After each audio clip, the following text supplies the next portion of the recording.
The week belongs to the champions. The Fox 38 High School Sports Show goes down to the wire in the swimming pool. Everybody had reason to get in the water and prove their worth.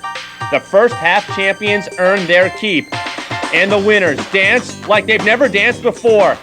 This one's for all the beans, if you know what I mean. Get ready for the High School Sports Show.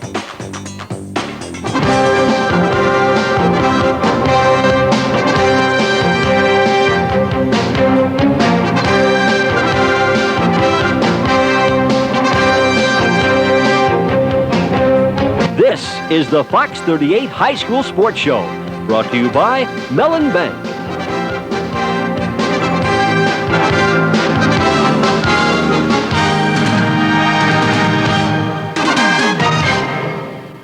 You're on to us. Welcome to the Fox 38 High School Sports Show. I'm Paul Grippy. No kidding around this time. Basketball is serious business. So let's get down to business. This week decided the first half champions in the Wyoming Valley Conference. Tuesday night, Coughlin and Hazleton, undefeated. Hold on to the Barcalounger. Both teams unbeaten in the conference for the first half finale. Quarters 1 and 2 belong to Coughlin. John Pisano finding Joe Bukowski jumper. Defense set the tone early. John Boylan the steal, and then the payday. Crusaders 27-17 at halftime. Something was different in the second half. The give and go. Jeff Rush starts it with a three. With the crowd back in it, Hazleton took over. Mike Barletta, the running jumper. At the end of the third, Matt Tucker, taking over this game, hits at the buzzer. And in the fourth, bust a move. Tucker is all powerful. Finishing the comeback, Jeff Rush puts up a three-pointer, ending a 20-5 Cougar run. Hazleton leads by 2. In the final minute now, John Boylan puts up the jumper, and at the end of regulation, 43-43 on all 6 scoreboards. Overtime, Hazleton's Jeff Rush again for a 2-point lead. John Boylan is the Coughlin big guy. He goes in, a 45-45 tie. Boylan had 14 points. Second overtime, stall, and John Pisano cuts in for a 2-pointer. For Hazleton, they were patient. Mike Barletta in the lane, a 49-49 tie. So to the third overtime, Hazleton's Jeff Rush was the difference. Wide open for a 3. Rush had 15 points. He hits a 3-pointer. Hazleton goes to 8-0 in the conference. They win the first half 54-51 in 3 overtimes. We didn't want to lose. We knew we were going to win this. We had to come out and hustle. First half, we weren't playing too well. Coach said some things in the locker room, got us started. We knew we had to come out and play tough, and we did it, and we won. It's a great feeling. We went the man-to-man and forced them into some bad shots. We rebounded, we started hitting our shots, and things worked out well from there. There must have been some point where you were thinking, tonight's not our night. Yeah, in the first half and early in the third quarter. And it was just, I gave them a little blast at halftime because I wasn't happy with the way we were playing because I know we could do better. Thursday night, first half playoff, Myers, Hanover at the Wilkes Smart Center, Henry Gymnasium. Second quarter, low scoring, Myers, Josh Miracle. In gridlock, he hits Mohawks by 4 at halftime. Myers grabs control in the third. Damon Moore waits for it, and the basket and the foul, that'll get the crowd going. Brian Hatton got Hanover going. Open lane to the basket, Hatton takes it. Hatton has this move down in the can for Hanover. Myers had the big guns going. Cross-court pass, Jeremy Lissman, a 3-pointer. That's the highest scoring shot in the book. It's contagious. Josh Miracle racing the clock, a 3 at the buzzer. Myers by 11. Greg Baruch make it 13. Myers running away. Baruch again goes in for the layup. Myers wins the first half 42-28. We really wanted to win. We lost that one game early in the season. We felt we didn't play well that game. We just want to come back and play as hard as we can and win the game. A Tuesday night game, the Seton Catholic Eagles at the Bishop Hayfie Vikings. Eagles fly early. Tony Usavage to Pat Hefner, alley-oop, a score. Hayfie's leader is Paul Myers. You lead, I'll follow, to the hole. Defense creates offense. Jason Iacona all blocked up. TJ Carroll sees Pat Heffron way up ahead. Heffron out in front. He ties up the game with the move. Hafey's Dan DeJoseph hustles, and hustles pays off with baskets. No one catches him off the steal and the score. In the second quarter, opening up the lead, look out, here it comes, Paul Myers. He had 20 points, and Bishop Hafey beats Seton Catholic 60-42.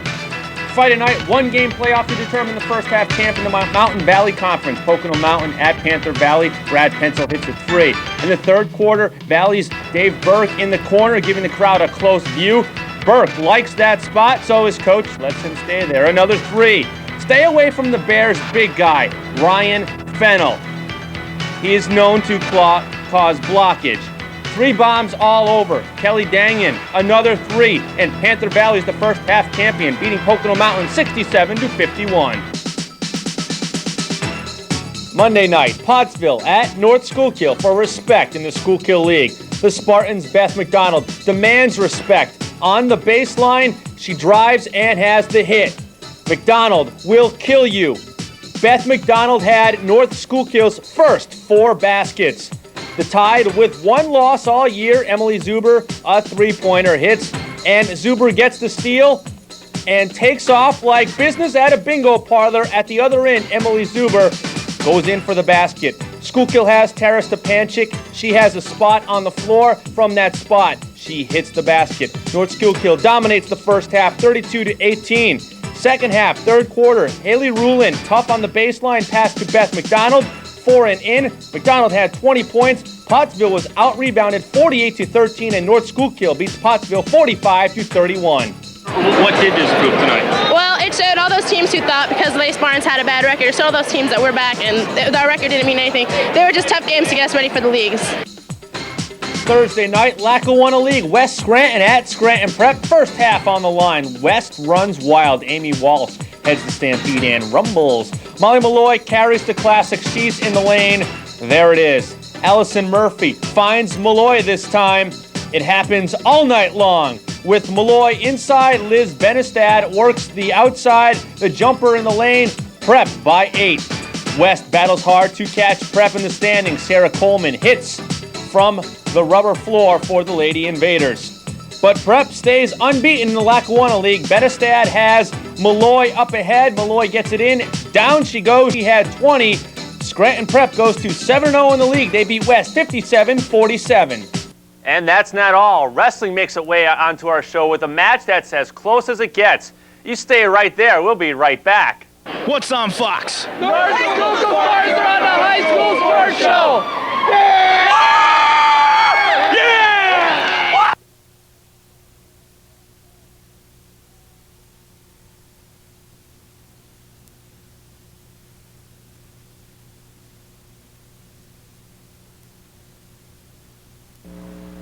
This basketball season offers a number of teams worthy of consideration for the Fox 38 rankings. The line seems to grow longer every week. Fitting them all in is hard work, so let's see who's new to the lineup.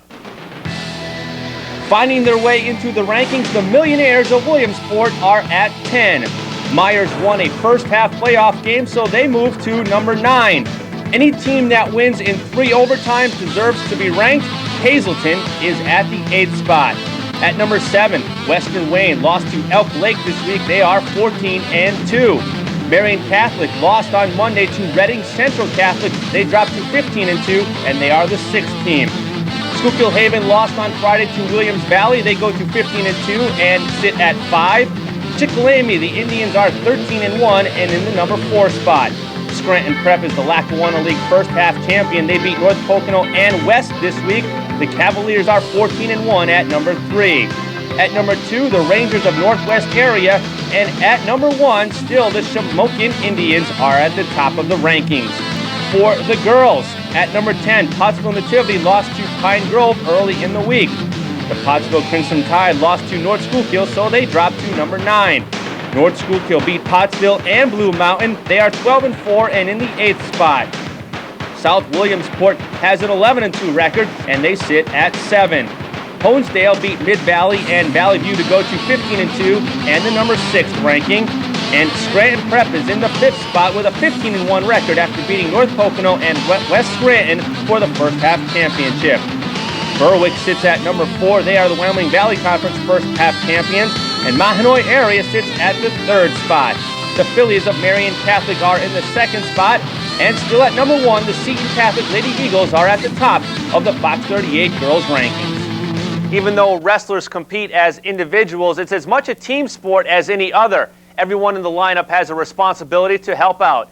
Wednesday night was proof of that. Hazleton area at Lake Lehman. Lake Lehman's Eric Masizak pulled his weight for the Black Knights. At 135 pounds, the match got into the 2nd period, and Masizak got on top and got the shoulders to the floor for a pin 40 seconds in. Lehman led 17-9 after that. At 140, Logan Duffy and Sammy Saylor were scoreless after the first, but the second was all Lehman's Saylor. Here he gets 2 of his 5 points with a takedown.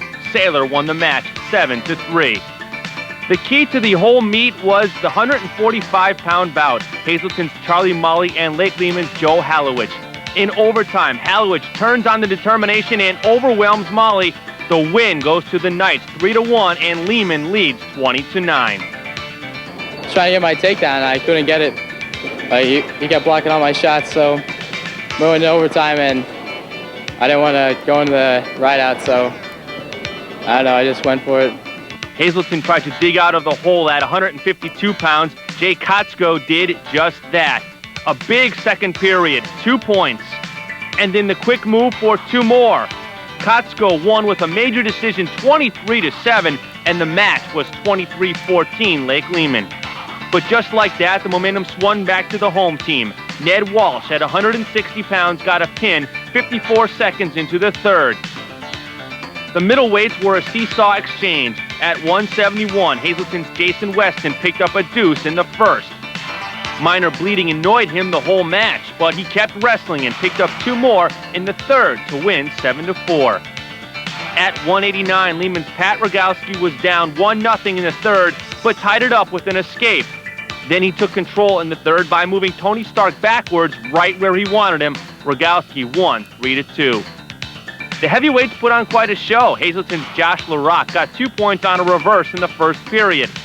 Mike Laronco answered right back with a reversal of his own, and that set him up for an 8-5 win and a 35-17 victory for Lake Lehman. Hazleton always, traditionally has a very strong group of kids, and they've got some really great individual kids this year. And we know we're going to be in for a tough match when we wrestle them. Our lower weights got to get us to a great start. We got it going for us, and then a couple of our middleweights like Cheech and Sammy, they get things going again, and then a couple of our heavyweights again, they finish it off. So we have a pretty good balance. Lake Lehman gets the upper hand this year with a home win over rival Hazleton. The Black Knights are undefeated in the conference since 1994. Here's the plan. Give us 5 minutes and we will give you the biggest week of swimming in the regular season. Sounds like a plan? Let's do it. What's on, Fox? Myers Basketball is on the High School Sports Show. Woo!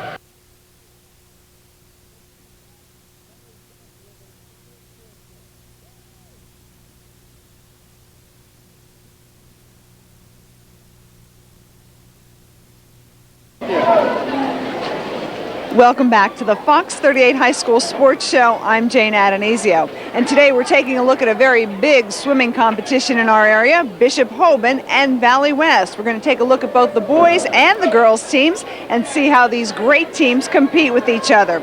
But first, a look at another fierce rivalry in our area, Central Columbia and Bloomsburg. The competition between Central Columbia and Bloomsburg is so intense. You'll find some unique incentives to win here that you really won't see anywhere else in the league. First of all, there's the Heather Chyko Memorial Trophy. A Central Columbia Blue Jay team member, Heather died in 1991, and every year both teams compete for the honor of keeping the trophy. A first for Bloomsburg this year, the trophy is theirs. We started that trophy back in 1991 when Heather died, and we initiated it. We bought the trophy and said, in honor of Heather, let's play for this trophy every time on a total score, not just on a girls' boy or a boys' score, but the combined team score. And we've never won it before this year. We won it in December for the first time. And but of course we swim twice every year, so to keep it for the rest of the year, we had to win it again. So that was one of the kids' goals today, was to try and do that. Out of the Heather Chico Trophy sprang a different competition in the boys 400 freestyle relay. Well, last time we swam Bloomsburg at our pool, it was the 400 free relay, and we were sure that we could probably come out on top, but we wouldn't get the trophy for Heather Chico, so we decided to race for all the beans. And so it ended up going out, and whoever would win the boys 400 free relay for that meet, Central versus Bloomsburg, they'd win 7 pounds of beans a piece. So that's 28 pounds, some 100-odd number of servings, and we just decided for all the beans, and so we swam them again, and it was close, but we still got them. Here's a look at some of the close races in the Central Columbia Bloomsburg meet. The Bloomsburg girls' diving record score of 266.15 by Casey Madeira, also a school record. Bloomsburg boys' Jed Smith wins with a score of 207.15. The 100-yard boys butterfly, a real close battle that was captured by Central Columbia's Tim Gardner in lane 3. His time, 59.34. Second place, Central Columbia, Alex Kaczynski, and third place taken by Bloomsburg's Rob Kramer. The 100-yard girls freestyle, watch lane 4. That's Bloomsburg's Stephanie Williams tearing up the pool with a pool record of 51.22. 51.22, that's my fastest this season so far. But like my dad always says, fast swimmers swim fast when they're tired. So, and I'm kind of tired right now, and I just wanted to go as fast as I could. The 100 freestyle time was an automatic All-American time, even though we expected to go faster at the state meet. The boys' 100-yard freestyle, another close one taken by Bloomsburg's Wes Morrow in lane 4. His time, 53.91. Second place, Central Columbia's Matt Smith. After all was said and done, swum and won. The final score was Central Columbia boys over Bloomsburg, 103.79. Bloomsburg girls over Central Columbia with a score of 121.65. They wanted to win it. They wanted to win it tonight, and they knew they had a hard job. Now, back to the action at Wyoming Valley West Pool as they host Bishop Hoban. Both girls' teams went into this matchup unbeaten, and every year this crosstown matchup is true rivalry. The drama started after Bishop Hoban girls won the diving. Karen Horgan in first place and Karen Flower in second place. Then in the 100-yard backstroke, a fight to the finish with Bishop Hoban's Jen Majikis taking first place and Bishop Hoban's Chrissy Cooney taking second. The score, Bishop Hoban leading, 79-77. In the 100-yard breaststroke, a very close race with Wyoming Valley West Bethany Harry beating Bishop Hoban's Beth Duran. The score is now tied. Going into the final event, the 400-yard free relay, the tension ran high and each relay team seemed to meet the other stroke for stroke until finally the last leg, something kicked in for Valley West's Linnell Welch. And on this day, it was her team's turn to win. And the final score came down to Valley West 96, Bishop Hoban 90. All I knew is I had to catch her. We weren't going to win the meet. That was my mindset. I had to beat her. So I just went out and did it. And we had our confidence. We had our confidence there. And, like we have this little saying that we use, and we started yelling the fourth quarter's ours, and girls picked up on it and just kept building. And, that's where it was. I think it was that we all focused on what we worked for, and everyone's just like, no way are they going to beat us today. Less theatrics in the boys' meet, the Valley West boys were a powerhouse and took their opponent Bishop Hoban by storm for a 112-74 final score. For the Fox 38 High School Sports Show, I'm Jane Adonisio. Performances like that grab the attention of our scouts. The staff is always on the lookout for talent. The honor roll is on the way.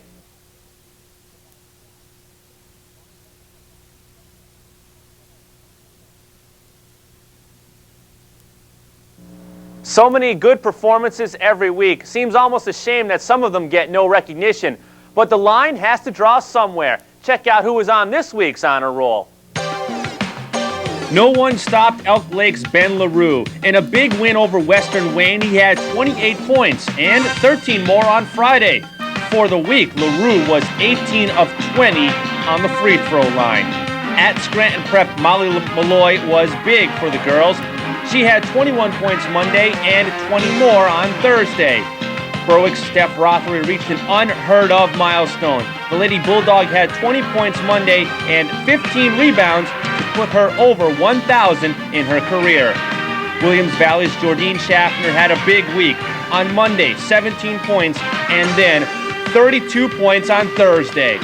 On Wednesday, Tunkhannock trailed in their wrestling match by 4 points. In the last match, the Tigers' Joe Farber got a pin for a Tunkhannock win. At Tri-Valley, wrestler Josh Miller set a record. The 135-pounder's pin on Thursday made him the Bulldogs' all-time career winner with 120. West Scranton's Heather Gallagher is a great swimmer. On Wednesday, she had 4 wins, including a school record in the 100 freestyle with a time of 58.96 seconds. On Friday, Gallagher had 3 more wins. On Wednesday, the outcome came down to Valley West swimmer Linnell Welsh. She already won 3 times that day, but her team, trailing in the 400 freestyle, she swam the anchor leg and got the Lady Spartans a win. Wyoming Seminary's Laura Bruno gets a summer vacation. She will play soccer in the 1997 World Scholar Athlete Games this June in Rhode Island. That gets her on to the Fox 38 Honor Roll. The biggest week in the swimming pool produces 2 Athletes of the Week. For Bloomsburg in the diving event, Casey Madera set a team record with 266.15 points to get her team some important points in the match. And also for the Lady Panthers, Steph Williams was awesome. She swam 2:06.08 in the 200 IM and 51:20 in the 100 freestyle. Both were pool and team records and qualify her for an All-American. Casey Madera and Steph Williams are the Fox 38 Athletes of the Week. The girls continue to shine brightly. Marian Catholic's Erin Brady was last week's winner. That's her in the middle with the bookend Pauls. Coach Bruto is happy to have the Fox 38 Athlete of the Week. And that brings to a close today's Fun and Games. Time to pack up the marbles and go home. Next week, we'll see you at the Lake Lehman-Wyalusing wrestling match, so look for us. Thanks for finding us and visiting today. See you next Sunday. Have a great week. This has been a Fox 38 sports presentation.